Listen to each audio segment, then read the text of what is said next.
I forget what they changed it to. Yeah, hula dancer, capital H, capital D. I think so.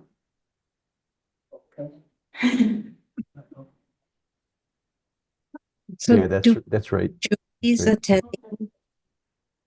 Greg, do you know? What's that? Is Julie attending? Yes. She Okay. emailed or texted me earlier. She said she couldn't find the email with the meeting materials, and then she found it in her spam. Okay. She just got on. Okay. And I think Andy is at IFA, right? I thought I heard his Yep. voice. Yep. And we also have Lloyd. Okay. Yes, Greg did mention. Okay. Hey, Julie. Hi, Julie. Did you Lloyd, get it? I was going to ask Lloyd if he knew whether either John was going to be attending. John Komeiji notified me that he won't be able to make it for this meeting. Okay. Do you know if John DeFries is going to be attending? That I don't know. Okay, thank you.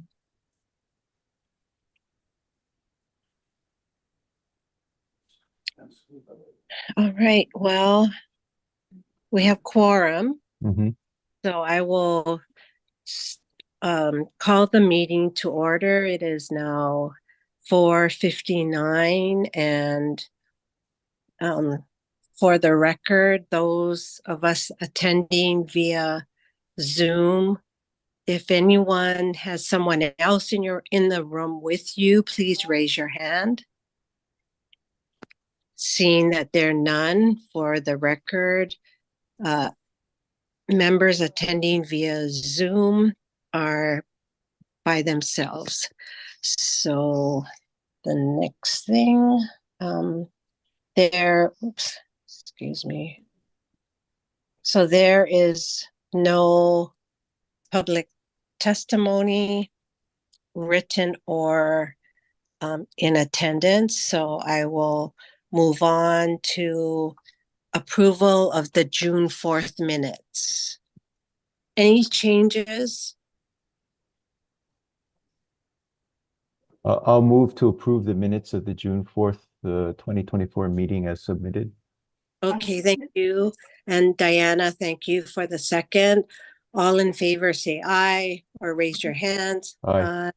Okay, unanimous approval. I will move to the so before I go to the Kahukumana report, I happened to talk to Wayne Higaki, and he sends his regrets that he couldn't make it to the meeting tonight, but yeah, he just reiterated he's very thankful for, Diana, Andy, Julie, Greg, and myself for continuing on as members of MKMB. So he wanted me to pass that on. Okay, I will turn to Kahukumana report. Okay. If it's okay with the Maunakea Management Board members, what I would like to do is include the Kahukumana report along with our underground fuel storage tank informational item as part of my executive director report, if that's okay. Okay, thank you. Fine. Good evening or good afternoon, everyone. Good to see you. Also, just for Diana and Julie and others who may not know, I'd like to introduce Lloyd Unibasami. He's in the IFA library, along with Andy and Rodrigo and Nahua and Courtney. Lloyd is the Administrative Services Officer hired by to assist MK SOA with their transition. And he is working from our Hilo offices this week. We met yesterday, and he's meeting with staff today and tomorrow, diving into the details of the management plan, the master plan, and various other matters. So wanted to introduce everybody to Lloyd. Lloyd, did you want to say a few words? Well, Thank you very much, first of all, for me to attend this meeting.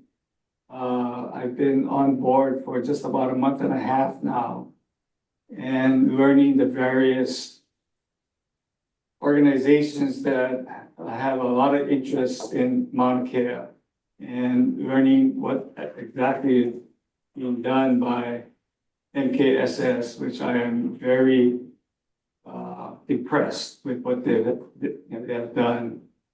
So I look forward to working with staff and assuring them that we will do the best transition that we can do, knowing that by law, we have this new organization that will manage Mauna Kea. So I'm very honored to be part of this transition team and assuring that we take care of Mauna Kea itself.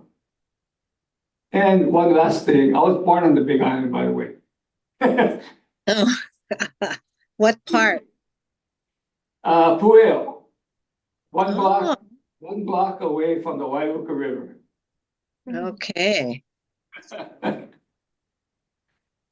But I'm Well, a Honolulu person. yeah, welcome and thanks, Greg, for the introduction. Sure, sure. Okay, thank you, everybody. Good, once again, good to see you all. Let me first start with Kahukumana report. Their next meeting is actually next week, Thursday. So they won't be meeting this week as normally scheduled because of the holiday.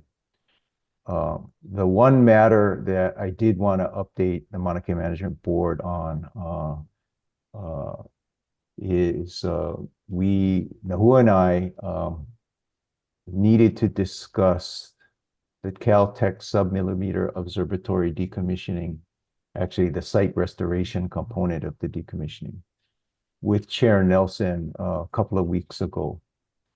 And I'll show some photos in a bit, but as the project progressed, we were getting concerned that the amount of material that was to be excavated from the site and moved to the batch plant had been overestimated. And that there would be, what's that? It was underestimated. Underestimated, excuse me. And that there'd be too much material moved and placed into the batch plant that would not achieve the renaturalized look that the decommissioning plan calls for. So we reviewed the issue with Chair Nelson, and after reviewing photos of the site and whatnot, he concurred with our observation that renaturalization had already been achieved. So at that point, the site restoration work at that point then focused on completing the cosmetic refurbishment of the site. So let me show you some pictures here of what we are talking about. Hang on, this is on the wrong screen. Okay, can you folks see that? Yes, sir. Okay. So the photo on the left is pre-decommissioning, taken from a little bit higher on the ridge above CSO. So you can see what the site and the facility looked like pre-decommissioning.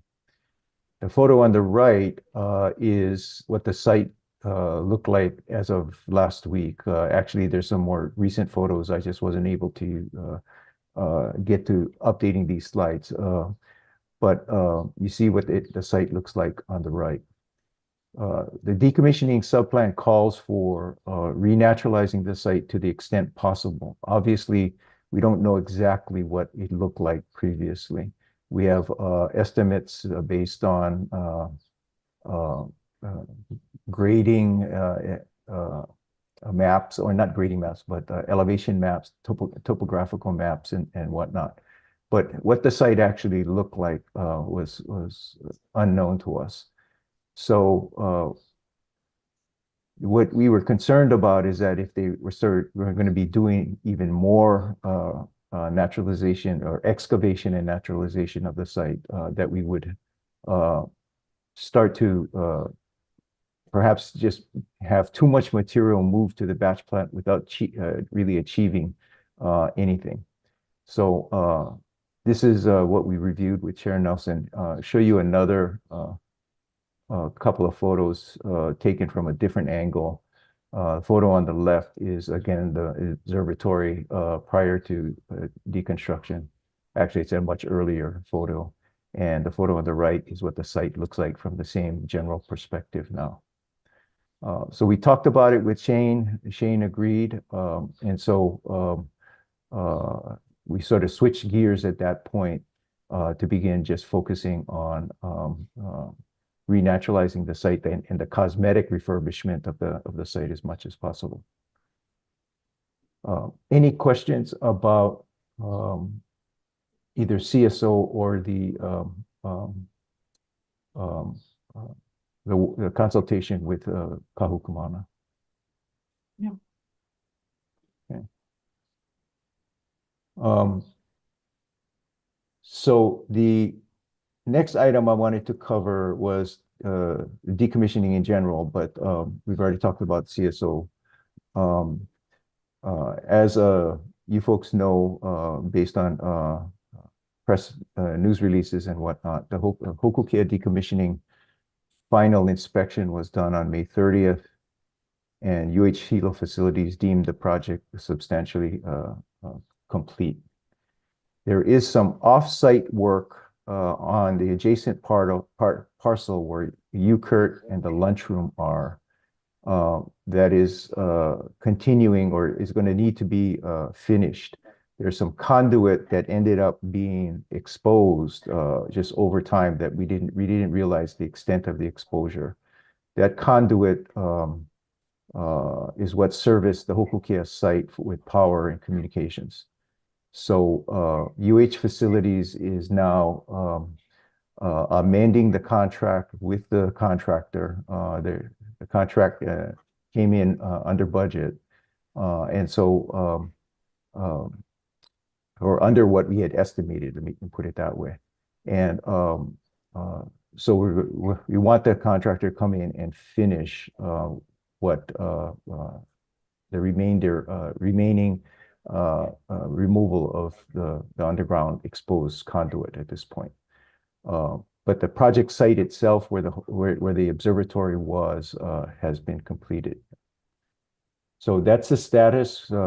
There was a UH news release that went out today from our communications office, Dan Weisenthal, updating at least our UH community on the status of the two decommissionings. So any questions on decommissioning? Okay.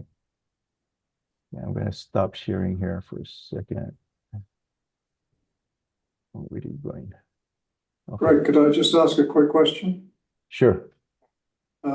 What do you exactly envisage for that removal of the conduit? Is it the whole length, or is it just the exposed parts, or? I believe it's just the exposed parts. That's right, right, Noah?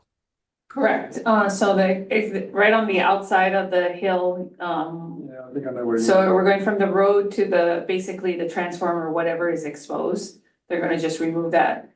They think that it's right, some of those pieces are right under the dirt. They're gonna try to get those out, but we're not gonna do any trenching of any sort. Anything beyond the transformers by the lunchroom, we're not gonna touch at this point.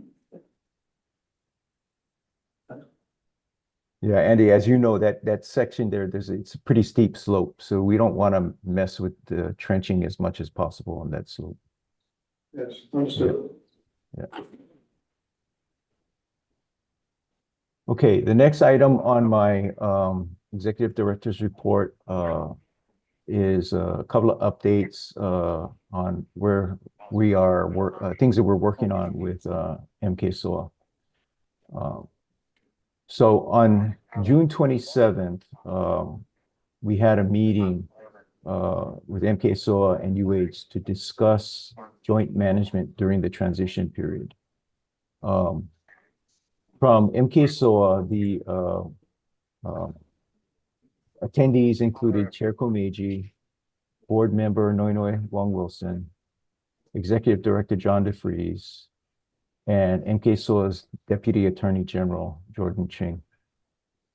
Attendees from UH included Board of Regents Chair Gabe Lee, Regent Higaki, Maunakea Management Board Chair Roberta Chu, Maunakea Management Board Member Julie Lealoha, Jesse Suki from OGC, Kerry Okinaga, our General Counsel, and myself.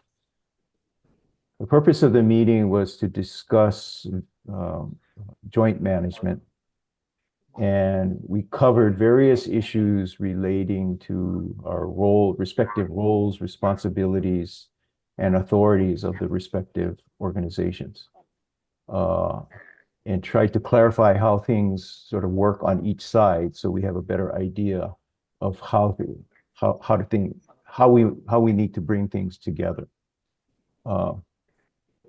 At the meeting, UH noted or reinforced a recommendation that I had made back in December of 2023 to Chair Komeiji and then Chair Alapaki Nahalea of the Regents for joint management, a structure and process for joint management based on on a model of Papahānaumokuākea, offering that as a possible model.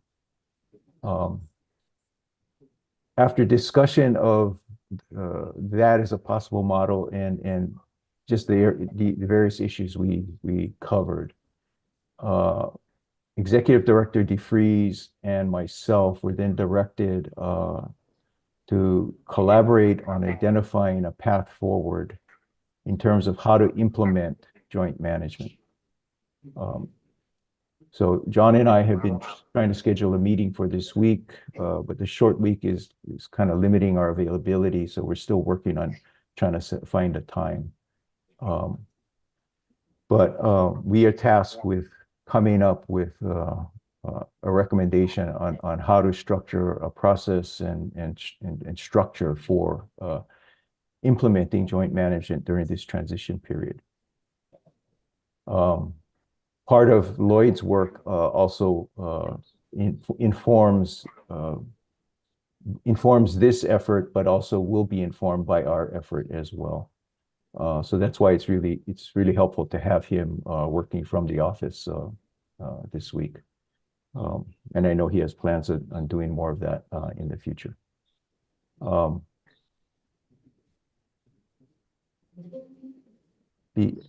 Any questions on that? I have a couple more items, and then I'll just do the underground fuel storage tank.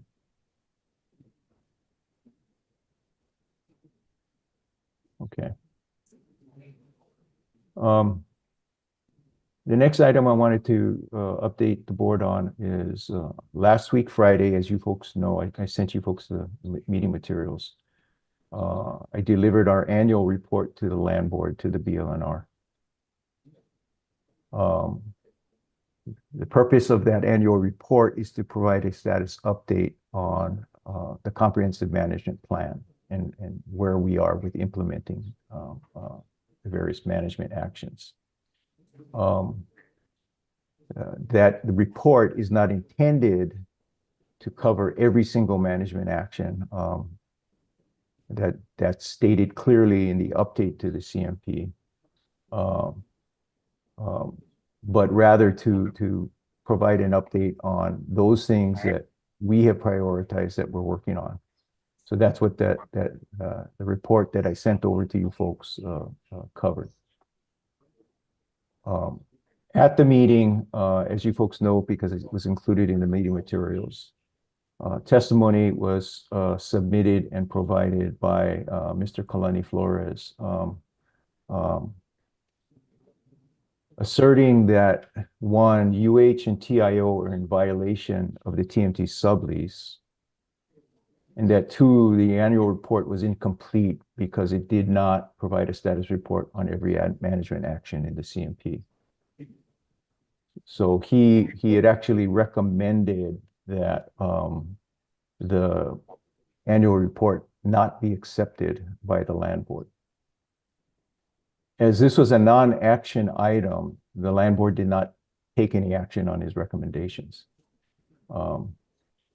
However, in questioning after the report, after my report was delivered and his testimony was delivered, I was asked and I was able to discuss, respond to some of the matters that he had raised.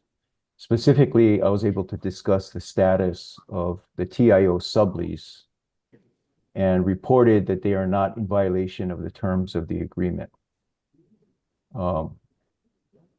There is a YouTube recording of the meeting. I won't go into all of the issues I discussed regarding the sublease terms that Mr. Flores was questioning. But I encourage you to watch the YouTube recording because I cover it in a fair amount of detail. Land board member Riley Smith suggested that UH provide a response to Mr. Flores's assertions.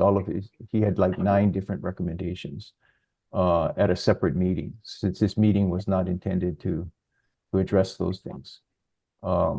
So I will be working with OGC as well as with Michael Kane from OCCL to figure out when and how best to provide a report to in response to his assertions.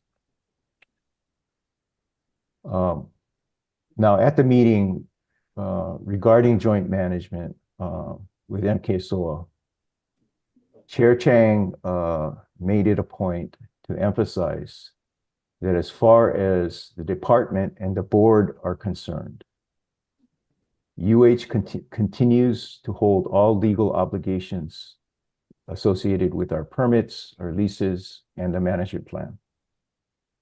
And that BLNR holds UH solely accountable for fulfilling those commitments. So to the extent that our fulfillment of those commitments, if they conflict with something that MKSOA wants, at the end of the day, what Chair Chang was saying is that UH will be held accountable. Chair Chang also asked what UH is doing in terms of outreach and community engagement. This is something that she's always been very focused on and is of high importance to her. I provided more detail in my response to the information I had included in the outreach and education, on our outreach and education program that I included and covered in my report. She acknowledged the work that we were doing, but she emphasized that UH needs to continue to engage with the Native Hawaiian community. It's not clear to me exactly what she might be thinking of, so I need to follow up and get some clarity on that. But I do believe, especially with bringing Kaleo on board now, that our outreach and education has taken both a qualitative as well as a quantitative step forward. At any rate, I need to sit with Chair Chang and try to understand what she's thinks that we need to be doing more of. So, any questions on my annual report to the land board?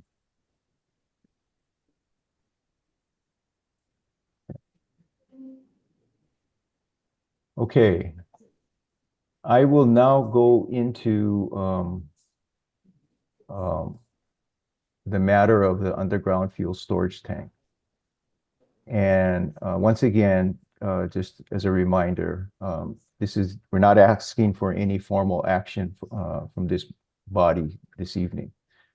I briefed you folks on the issues or the need for us to decommission these fuel tanks in the past. And so what I want to do today is provide a little bit more detail on what we would like to do moving forward.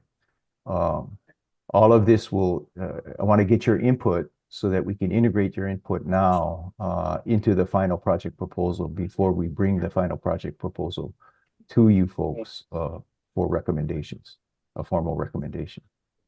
So I'll cover just a few informational slides, and then I'll ask Rodrigo if he wants to add anything, or Rodrigo is here to also answer any questions.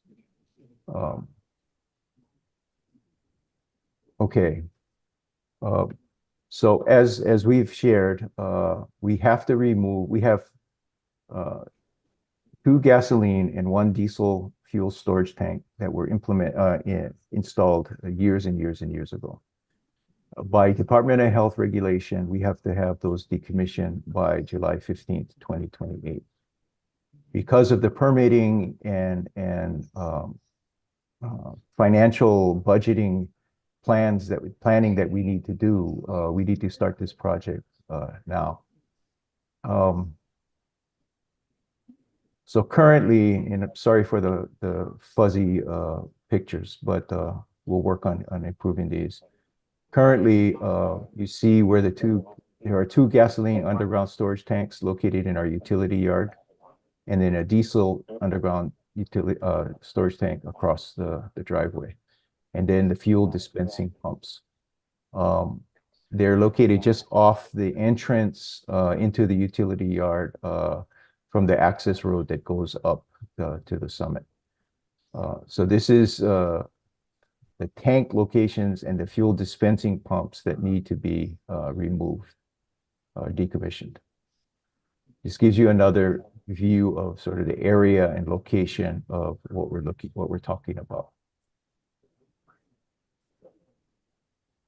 This is a schematic of the work that would be required to decommission these tanks. The blue boxes up here are where the tanks are located. The red indicates where trenching would need to occur over pavement to remove fuel lines, distribution lines, and then those areas would be repaved with pavement. And the green identifies areas that would need to be trenched and the distribution lines removed. Those are unpaved surfaces, natural surfaces. So we actually have to remove the lines as part of the decommissioning.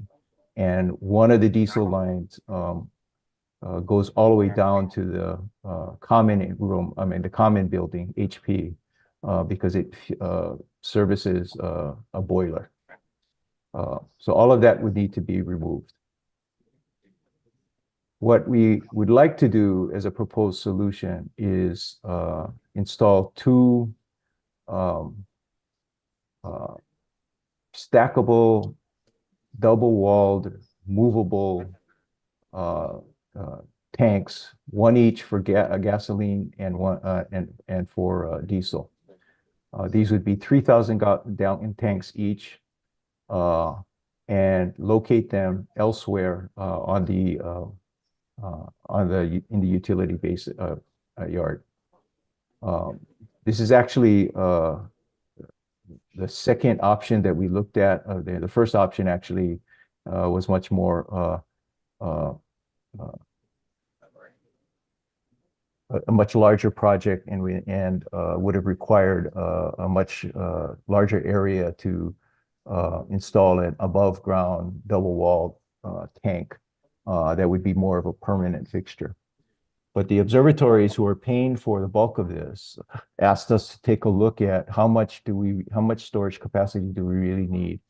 And after Rodrigo and his team and the consultants scrubbing things down, we were able to arrive at a proposed solution where we're looking at two 3,000 gallon tanks. The proposed location for those tanks is just further in the utility yard, utility base yard.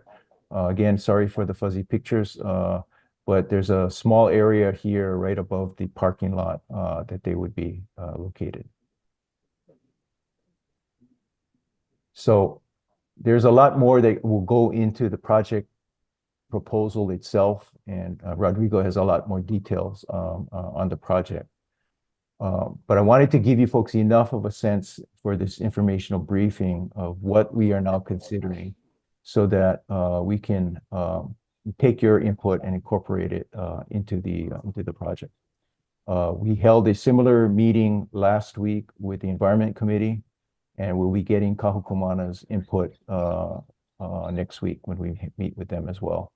And then also next week, I am on tap to also do this briefing with the MK Soil Board and get their input. So we want to get everybody's input, incorporate it, and then come forward with the final project proposal.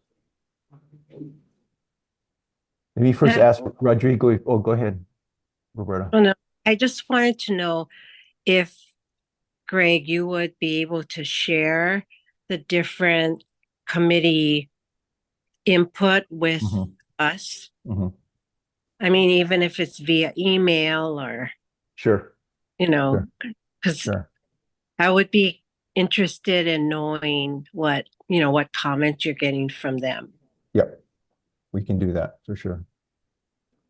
I wanted to ask Rodrigo if you wanted to add anything, Rodrigo. Yeah, I just want to mention that a couple of things. The tanks are stackable for storage or transportation purposes only while they're empty. Once they're full, they need to be installed on a concrete slab on their own. And the reason why we went with 3,000 gallon tanks is, you know, although our diesel uses is much lower than that, we're using in the average between 200 and 400 gallons of diesel per month. And we're currently using about 2,500 gallons of gasoline per month. We could have gone with a smaller diesel tank. However, the limiting factor is the volume, the minimum volume we can get delivered up to the mountain. Nobody will deliver less than 2,500 gallons per load. So that gives us a minimum tank size of 3,000 gallons. These, as Greg mentioned, they're specifically designed for fuel storage and dispensing. They're double wall tanks with a built-in dispensing pump with a lockable cabinet in them. The site we selected for their location is such that is hidden from the general view from the main road. So they are pretty tucked away, keep people from seeing that we have fuel storage up on the mountain. And that, I think the other thing you didn't add is we are planning to have a secondary containment. It'll be on a cement slab Right, with so berms. the two tanks will be built on a slab with a berm built around them for tertiary containment. Tertiary. Yeah.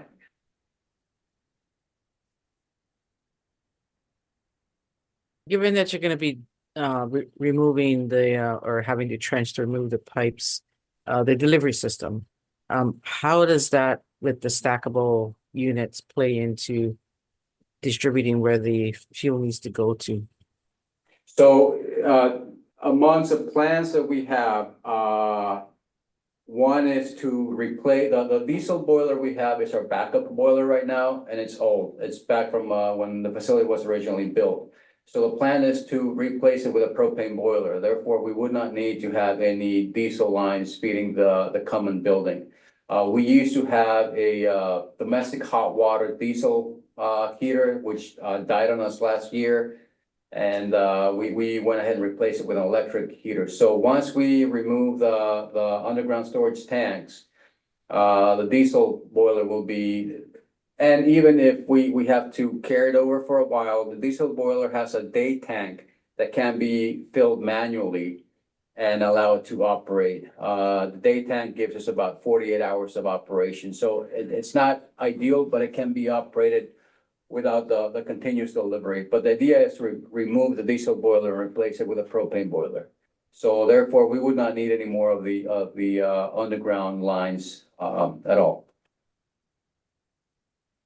And what Greg said is that the law or the new regulation calls not strictly for the removal, but we have the option of replacing them with double-walled underground storage tanks. But so far, everybody's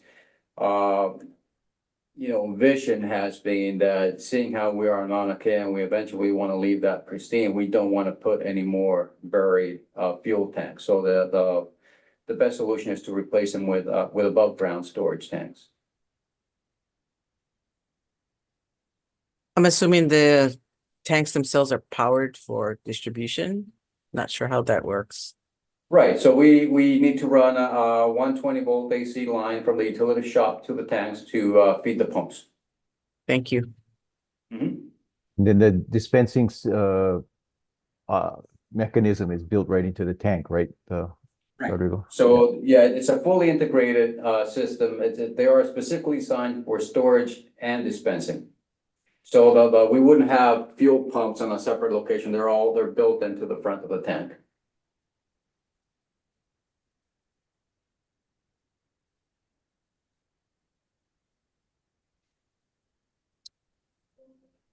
Other concerns or comments or things that you would like us to make sure we consider? So if I can just add, Greg, right now Sure. we have engineering, design, and cost estimate from engineering partners on the removal portion of the project. And we're working with them on getting a change of the scope of work of the contract so they can give us an engineering design and cost estimate of the new 3,000 gallon tanks. So we get the full drawings and cost estimates ready.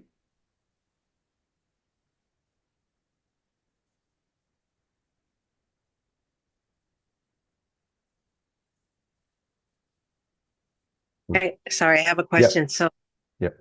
am I right in understanding that once those pipes are pulled, the ones, Julie mentioned, they don't need to be replaced Correct. because of the way, because what's being installed is much more efficient and newer Mhm. technology. Mhm. So Right, well- once pipes are removed, then the ground can be restored.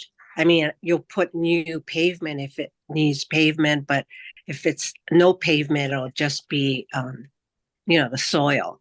Mhm. Is that right? Yep, that's correct. Thank you. And we got to remember that the reason why we had right now, what we have is a 4,000 gallon gasoline tank and a 2,000 gasoline tank. And that's back from the days when you have leaded and unleaded gas. And we have a 12,000 gallon diesel tank.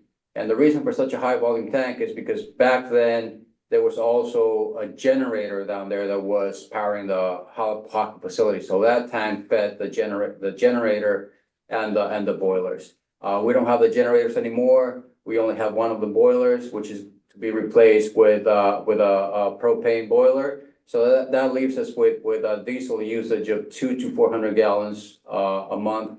On months when we have to do a lot of snow removal, diesel usage might go as high as maybe 1,500 gallons per month. But still, the 3,000 gallon tank would be able to provide us with that capacity. Thank you. So if there's no further questions or comments, we will make sure to summarize the input that we get from the other committees and provide that to you folks, probably via email in writing, some kind of a summary. Once again, the project proposals will be prepared for official review by you folks and all the committees actually. Probably we're shooting for sometime later this month, this summer. Okay.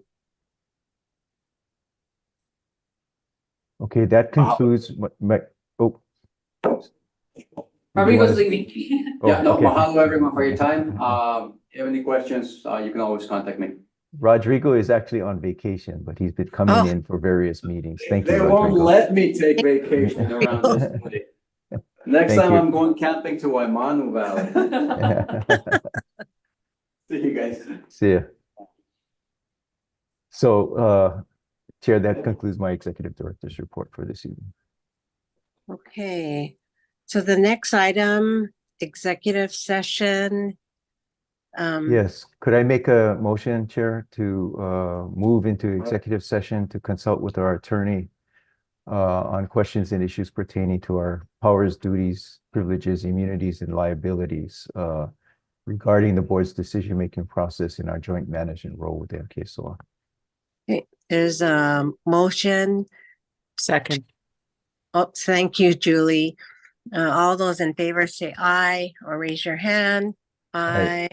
Okay, we will now leave the public meeting to go into executive session, and we will reconvene upon completion of the executive session. Thank you. Thank you. Lloyd's leaving, so thanks, Okay, everyone. Oh, Bye, thank you. Lloyd. Yeah. Thanks, Lloyd. Yeah.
Okay.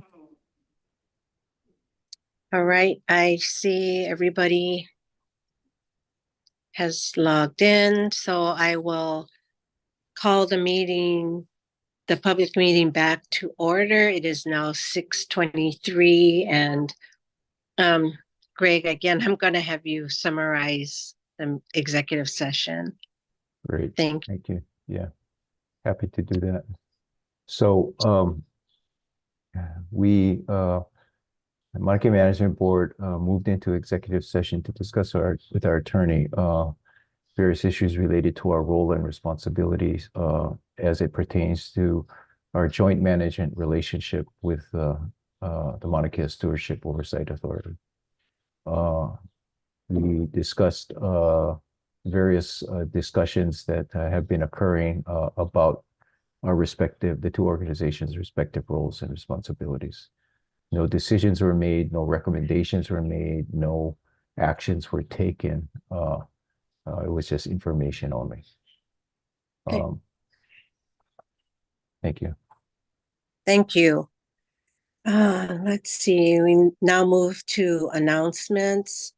For me, the next public meeting will be on Tuesday, August 6th at 5:00 p.m. Did you have any other announcements, Greg? I did not. Nahua, do you have anything? No, I'm good. Okay. Okay. If not, I will adjourn the meeting. It is now 6:25 p.m. Hope everybody has a happy, healthy, and safe July 4th. So aloha and be safe